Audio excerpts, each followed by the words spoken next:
Hi there, I'm Carolyn Bryce. I'm the biologist for Ayrshire Rivers Trust. We're a small environmental charity that works across 6 river catchments across Ayrshire.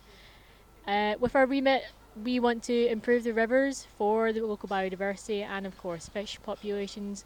But we're also interested in improving the rivers for the local communities as well, because they're a natural asset for each area. We are keen to involve community in all our projects because a lot of our work depends on the goodwill of people and volunteers as well. So there's always opportunities to get involved in a lot of our environmental projects.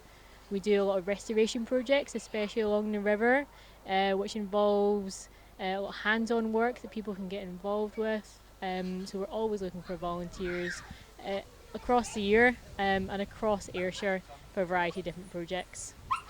The the health of the river relies on people and people looking after the river. So that can be as small as when you're walking along the river, taking your rubbish home and finding a local bin, or if you come across rubbish, taking it with you and putting it in a bin. It might not be yours, but it's going to benefit not just the river, but also all the wildlife that uses that river. Because again, we've found instances where animals or livestock have been either caught up in rubbish or we've found them eating some of the rubbish as well, which is not great for their health. There's other ways that you can improve and help the river as well. If you see any sort of pollution incidents or anything doesn't look quite right, you can report that, and hopefully ourselves or SEPA, that's the Scottish Environmental Protection Agency, can come and look at what's happened and hopefully stop it polluting the river or get to the cause of the issue. And that has a massive impact on the river. It means that we're not going to have pollution running for days on end. And it's great for fish populations, it's good for invertebrates. And again, just by walking down to your river, you're going to have a nice clean river to walk alongside.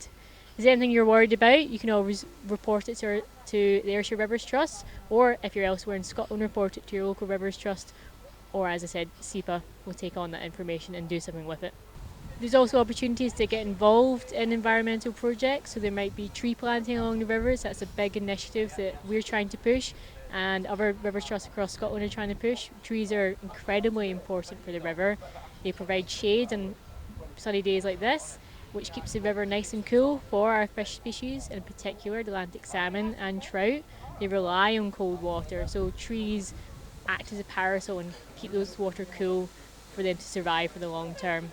Trees are great as well because first of all they're fantastic to look at for us. They're quite relaxing. They're part of our natural landscape, so they're really important. But they provide habitat, shelter, and food source for the wider biodiversity. So they're incredibly important to us and for the local environment. And as I said, there's opportunities to get involved in doing tree planting work, but other restoration projects as well.